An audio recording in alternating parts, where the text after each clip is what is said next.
دوستو channel subscribe like اور share فرمائیں، شکریہ۔ بسم اللہ الرحمن الرحیم، الحمدللہ رب العالمین والصلاة والسلام علی خاتم النبیین پاک ویوز محمد منشا۔ السلام علیکم، کیسے ہیں جی؟ دیکھیں، ایک نیا شوشہ چھوڑا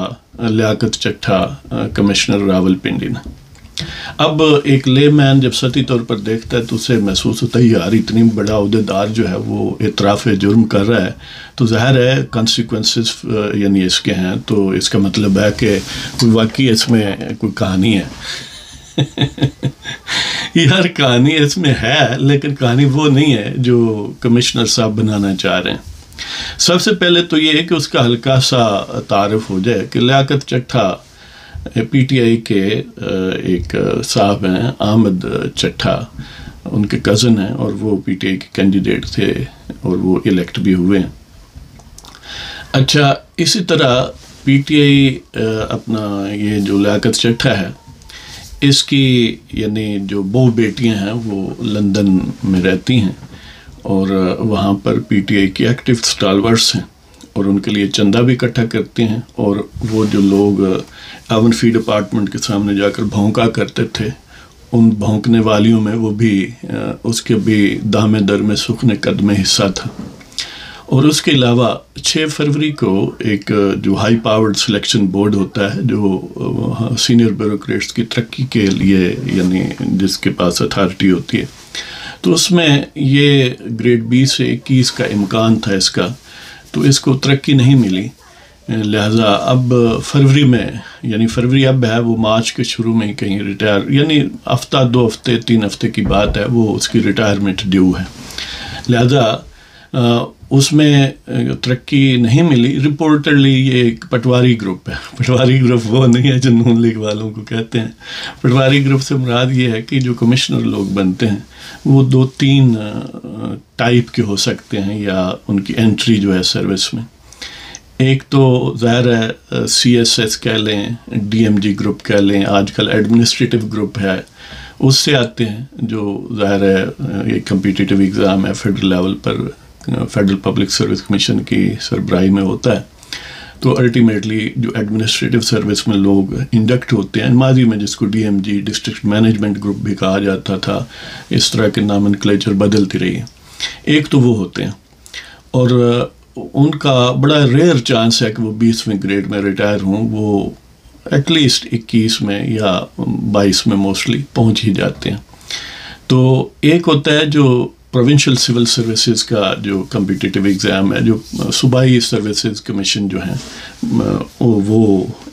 اس کا انعقاد کرتے ہیں، اس سے انڈکٹ ہوتا ہے، تو اس میں عموماً ایکسٹرا اسسٹنٹ کمشنر وغیرہ اور آن ورڈ پھر وہ پروموٹ ہو کے ان میں بھی ظاہر ہے کچھ کو موقع مل جاتا ہے ڈپٹی کمشنر اور کمشنر بننے کا، لیکن ان میں پروبیبلٹی کم ہوتی ہے۔ ایک گروپ ہے جو یعنی یہ جو پروونشل سروس کا کمپٹیشن ایگزام ہے،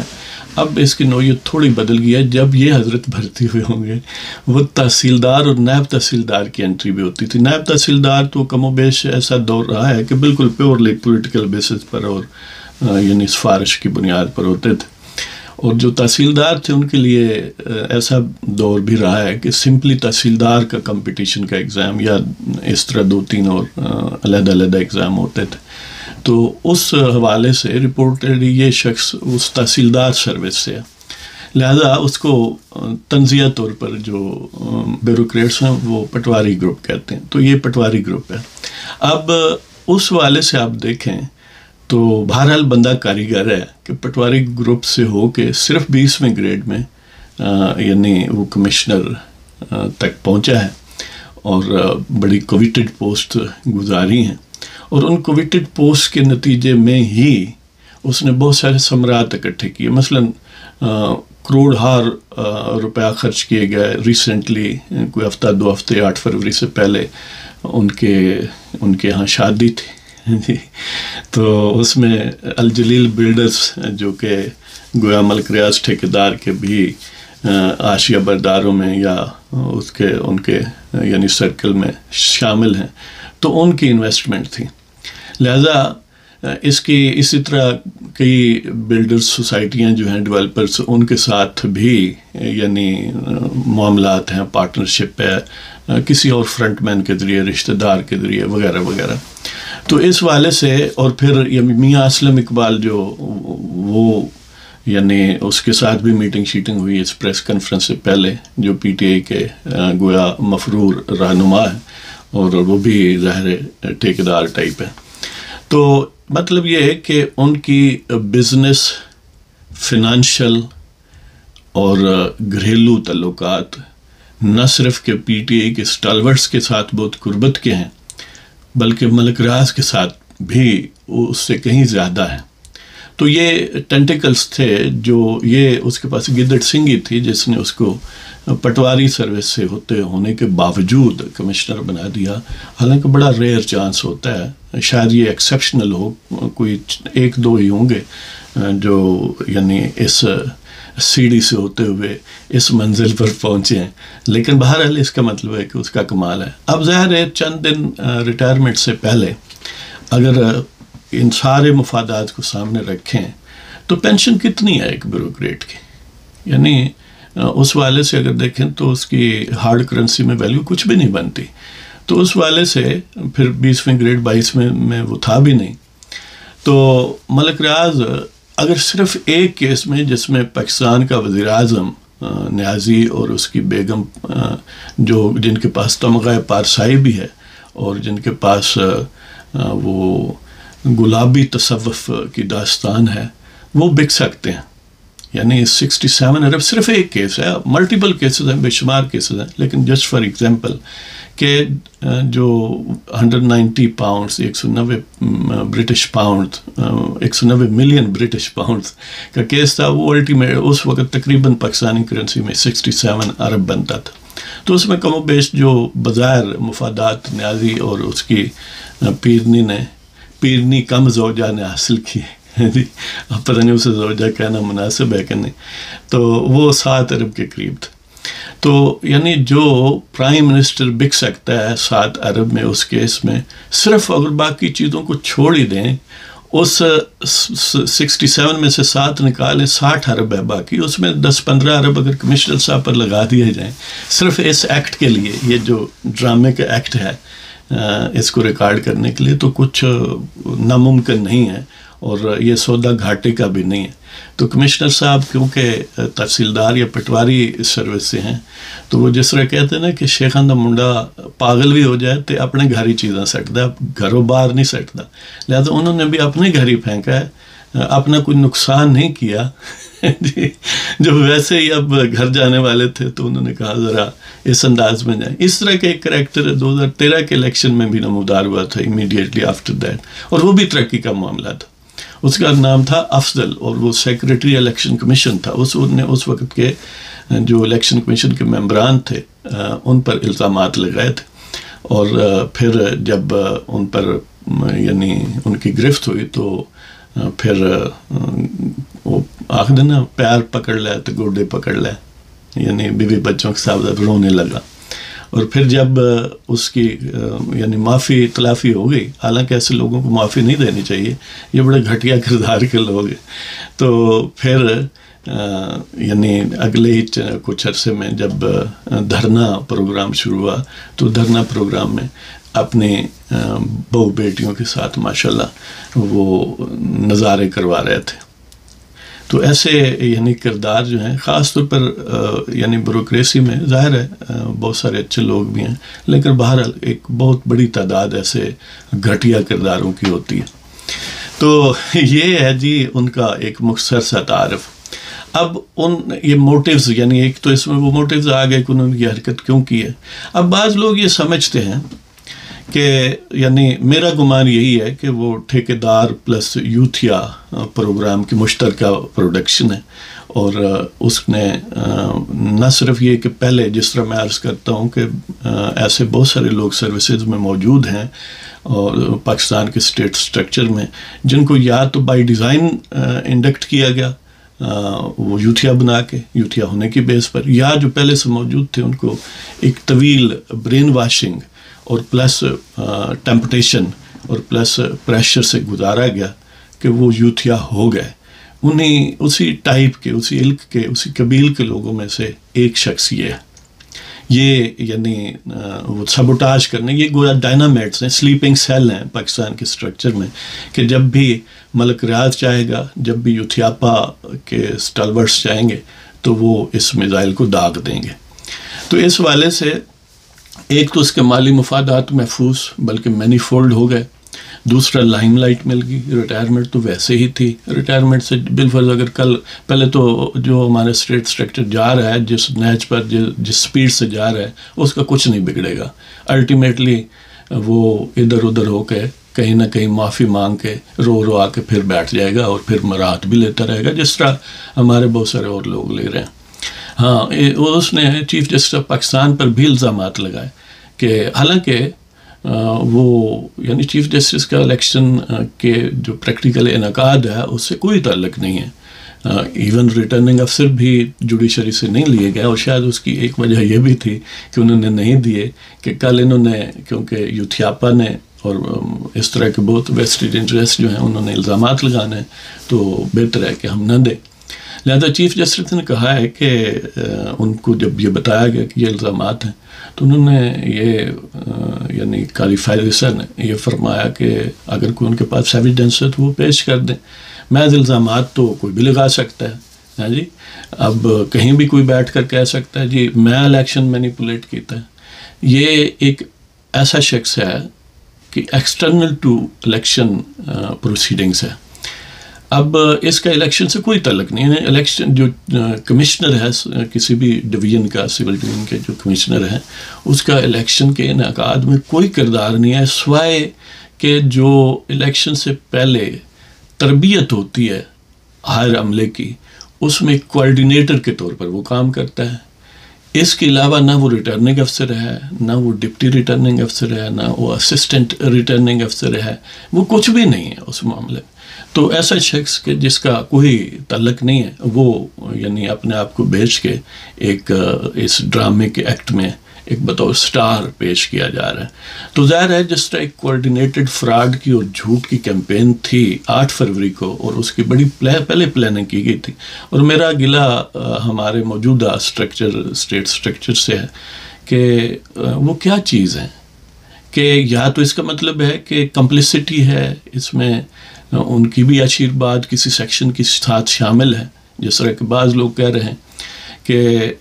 یہ جو صاحب ہیں انہوں نے کیونکہ یہ کہا ہے کہ صرف الیکشن کمیشن اس میں ملوث ہے اور چیف جسٹس ملوث ہے، اس میں اسٹیبلشمنٹ معصوم ہے.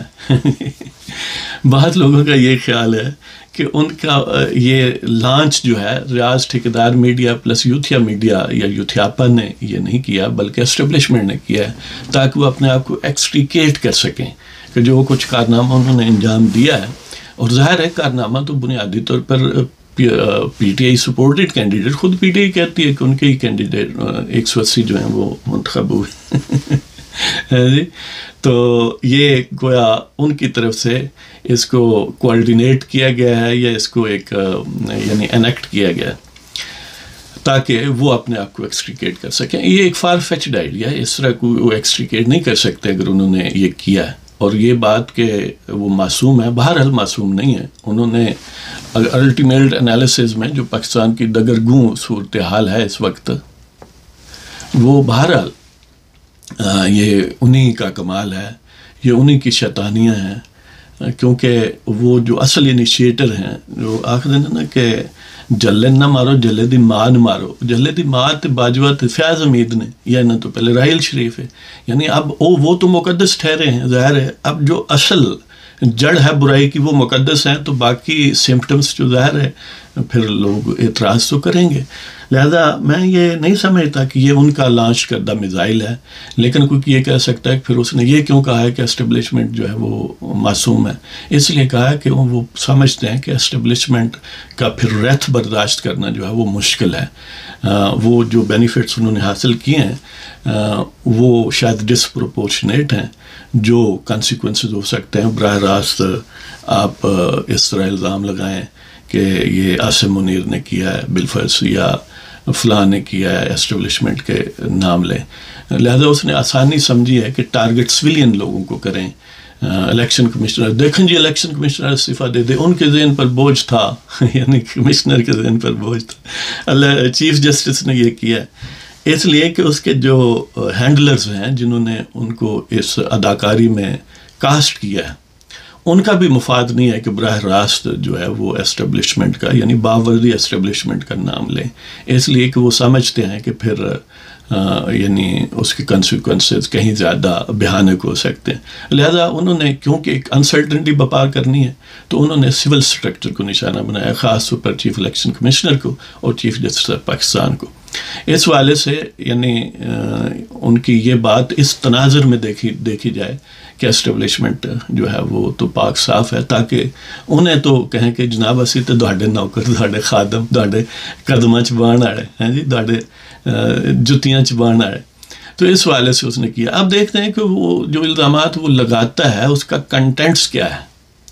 مثلا ایک تو یہ کہ چیف جسٹس آف پاکستان کا کوئی رول نہیں ہے. ہاں ان کا یہ رول ہے کہ بہت ساری قوتیں یہ چاہتی تھیں کہ الیکشن لمبا پوسٹ پون ہو جائے، اور قاضی فائز عیسیٰ اور چیف جسٹس کی حیثیت سے اور باقی ججز کی مہربانی سے وہ انعقاد ممکن ہوا ہے کہ جو وہ جس سے کھسکنا کچھ طاقتیں چاہتی تھیں، یہاں تک کہ ایون پی ٹی آئی بھی چاہتی تھی کہ اب اس کو پوسٹ پون رکھا جائے، اس لیے کہ وہ سمجھتے تھے کہ جتنا ٹائم انہیں مل جائے گا اور جتنی انسرٹنٹی رہے گی، ظاہر غیر یقینی صورتحال میں انتظامیہ ایک سیکنڈلائزڈ بن جاتی ہے نا، خاص طور پر جب ایک ایئرٹیکر سیٹ اپ اتنا ایکسٹینڈ ہو جائے. تو وہ سمجھتے تھے کہ اس طرح وہ ان کمزور وکٹ پر کھیلنے والے لوگوں کو ٹیکل کر سکتے ہیں اور وقت لے سکتے ہیں، اور بالآخر سال 2 سال اگر اسی طرح مزید کھینچا جائے تو کہیں ان کی سنوائی ہو سکتی ہے. اور خاص طور پر یہ اس وقت کی بھی بات ہے کہ جب وہ جو یوتھیاپا کا ایک عدل پر قبضہ تھا اعجاز الاحسن اور نقوی کی صورت میں، تب وہ ابھی ایگزٹ نہیں ہوئے تھے، تو اس وقت ان کی یہ خواہش تھی.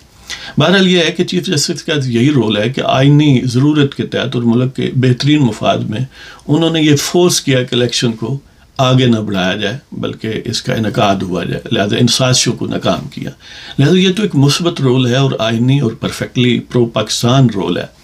اب وہ کہتے ہیں جی چیف الیکشن کمشنر استعفیٰ دیں. دیکھیں چیف الیکشن کمشنر کے خلاف فرقہ نیازیہ قذابیہ کے پیشوا نیازی صاحب جو ہیں وہ بھی بھونک کے تھک گئے، حالانکہ یہ انہیں کے نامینیٹڈ ہیں، تو پھر بھی وہ ان کے انڈر پریشر نہیں آئے. نقوی اور اعجاز الاحسن اپنی موت مر گیا، یعنی سروس کے حساب سے کہ اس کو انڈر پریشر کریں نہیں کر سکے. لہٰذا ہم یہ نہیں سمجھتے کہ ان کا اس میں کوئی مفاد تھا یا انہوں نے ایسا کیا ہے. ہاں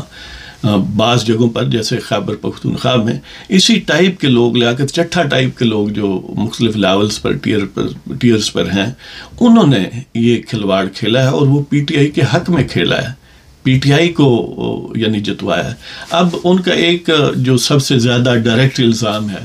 وہ یہ ہے کہ دیکھیں جی راول پنڈی ڈویژن میں، کیونکہ وہاں کے وہ کمشنر تھے، وہاں کی 14 سیٹوں پر ہم نے 70 ہزار جو ہے وہ لیڈ سے لوگوں کو جتوایا، یعنی پی ٹی آئی کے مخالفین کو، جیسے نون لیگ ہے یا پیپلز پارٹی ہے، ان کو جتوایا. تو اس میں انہوں نے غلط بیانی کی، شاید تیاری نہیں کی تھی، جلدی تھی، ڈرامہ وہ کہتے ہیں نا کہ پورا عملہ موجود ہے تو کاسٹ کرنا بہت یعنی بڑا ٹائم لیمیٹڈ معاملہ ہے، تو اس جلدی میں شاید وہ پوری طرح اس چیز کو کھنگال نہیں سکے کہ میں کیا بکواس کر رہا ہوں جی. لہذا انہوں نے کہا کہ 14 سیٹوں پر 70 ہزار سے ہم نے جتوایا. پہلے تو یہ ہے کہ راول پنڈی ڈویژن کی 14 نہیں، جس طرح کہ انہوں نے کہا 13 قومی اسمبلی کی سیٹیں ہیں. اب ان پر دیکھتے ہیں کہ یعنی کون منتخب ہوا ہے ایک بریفلی اور کس کی کتنی لیڈ ہے. اب جو NA49 ہے شیخ آفتاب احمد نون لیگ کے ہیں، اور یہ ایک ایگزامپل ہے، اس میں ان کی لیڈ جو ہے وہ ہے 9497، یعنی لیس دین 10,000 ہے، لیکن یہ حضرت جو ہیں یہ کہہ رہے ہیں 70,000 کی لیڈ ہے. اس طرح جو NA50 ہے اس میں 9886 ہیں، اور یہ بھی نون لیگ کے ملک سہیل خان ہیں. پھر راجہ اسامہ سرور ہیں NA51 کے، اور ان کی لیڈ ہے 35,407 اور یہ سب سے یعنی راولپنڈی ڈویژن میں جو الیکشن ہوا ہے جیتنے والے کی سب سے بڑی لیڈ 35,000 ہے اور وہ یہ NA51 ہے. تو 70,000 کہاں اور 35,000 کہاں. اب باقی سب اس سے کم ہیں. مثلا اس سے نیکسٹ والی جو ہے NA52 اس میں 20,718 کی لیڈ ہے. اس طرح اگلی جو ہے وہ 13,530 ہے. اس طرح 12,000 ہے, 11,000 ہے, 14,000 ہے, 26,000 ہے, 13,000 ہے اور 11,000 ہے, پھر 9,000 ہے اور آخری جو ہے وہ 4,023 ہے. یعنی جس میں چودھری NA61 چودھری فرخ الطاف یعنی جیلم تھے وہ جو ہے نا گورنر سابق گورنر الطاف کے بیٹے, تو وہ جیتے ہیں جی یعنی صرف 4,000 کے مارجن سے. یعنی یہ 13 سیٹیں 4,000 سے لے کر 35,000 تک ان کی رینج ہے اور ان میں صرف ایک 35,000 والی ہے اور ایک 26 کی, ایک 20,000 کی, باقی سب 10-12,000 یا 4,000 8,000 اس طرح ہے صورتحال. تو یہ یعنی ایک فیکچول جو بالکل لے مین بھی دیکھ سکتا ہے. ایک تو اس کا تعلق نہیں ہے الیکشن سے, شاید اس لیے اسے یاد نہیں ہے کیونکہ ایسے لوگ تو اتنا یعنی ایفرٹ نہیں کرتے. تو بہرحال یہ کہ ان کی تیاری جو ہے وہ ناقص تھی, تو انہوں نے غلط بیانی نہ صرف یہ کہ اپنا جو رول تھا اس کو یعنی بالکل زبردستی امپوز کیا اپنے آپ پر. نیچے والے ڈپٹی کمشنرز وغیرہ کہہ رہے ہیں کہ ان کا تو کوئی رول نہیں ہے الیکشن میں. ریٹرننگ افسرز کہہ رہے ہیں کہ he has nothing to do with elections, اور وہ خود بھی غلط بیانی کر رہا ہے کہ کہتا ہے 14 سیٹیں ہیں 13, جبکہ لیڈ جو ہے وہ کینڈیڈیٹس کی 4,000 سے لے کر زیادہ سے زیادہ 35,000 ہے, لیکن زیادہ تر سیٹوں پر 10-12,000 9,000 اس کی رینج پر ہے. تو یہ ساری یعنی باتیں کہنے کا مطلب یہ ہے کہ وہ جو میں اکثر پروگراموں میں ذکر کرتا ہوں کہ ٹھیکیدار میڈیا, ٹھیکیدار یعنی ریاض ٹھیکیدار پلس یوتھیاپا میڈیا, ان کا آپس میں بڑا زہریلا الائنس ہے, اور ظاہر ہے ان کے ساتھ بیوروکریسی میں اور اسٹیبلشمنٹ کے بھی یقیناً کچھ کارندے, اس لیے کہ یہ پالے ہوئے انہوں لوگوں نے, یعنی اسٹیبلشمنٹ نے ان کو اپنے ہاتھوں سے دودھ پلا کر پالا ہوا ہے. اب ظاہر ملک ریاض ٹھیکیدار بلو اینڈ وائٹ تھا پاکستان کی سیاست کا بھی اور پاکستان کی اسٹیبلشمنٹ کا بھی اور جوڈیشری کا بھی. دیکھیں بہت سارے ججز جو ہیں انہوں نے اس کے مفاد کے لیے ایسے کام کیا ہے جیسے انہوں نے حلف ان کی خدمت کا لیا ہوا ہے. یعنی ثاقب نثار دیکھ لیں, گلزار دیکھ لیں, یہ کھوسا دیکھ لیں, بندیال دیکھ لیں, اعجاز الحسن دیکھ لیں. یعنی انہوں نے آئین پاکستان کے تحفظ کا عزم نہیں کیا ہوا تھا, انہوں نے ملک ریاض ٹھیکیدار اور باجوہ کی خدمت کا اور پھر فرقہ نیازیہ قذابیہ کے پیشوا عمران خان کی خدمت کا اور ان سے وفاداری کا حلف لیا ہوا تھا. بہرحال یہ ظاہر ہے سازشیں سیاست کا حصہ ہیں اور یہ ہوتی رہیں گی. اب دیکھنا یہ ہے کہ سازشوں کو کاؤنٹر کرنے والے اور اسٹیٹ کو اور ملک کو اس مہمے سے نکالنے والے آگے کیا کرتے ہیں. اگر پچھلا ٹریک ریکارڈ دیکھا جائے تو ہاف ہرٹڈ ایفرٹ لگتی ہے. جس پیمانے پر, جس میگنیچیوڈ اور کوانٹم سے اور جس انٹینسٹی کے ساتھ پاکستان کے ساتھ کھیلا گیا ہے یہ پچھلے یعنی 10-12 سال میں, راحیل شریف سے خاص طور پر لے کر باجوہ اور فیض حمید تک, اور دوسری طرف ثاقب نثار سے لے کر بندیال, اعجاز الحسن اور نقوی تک, یہ جس انداز سے کھیلا گیا ہے یہ گویا پاکستان کا بطور ملک, بطور اسٹیٹ, بطور ایک سوسائٹی یقین کریں یہ قتل عام کیا گیا ہے. ان ظالموں نے پاکستان کو اتنا نقصان پہنچایا ہے کہ جس کو ریکور کرنا یعنی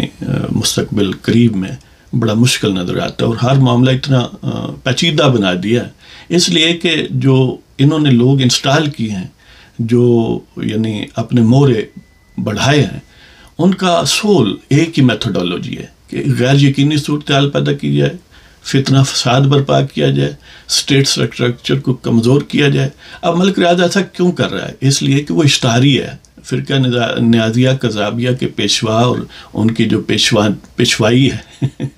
یعنی خاتون پیشوا جو پنکی پیرنی یا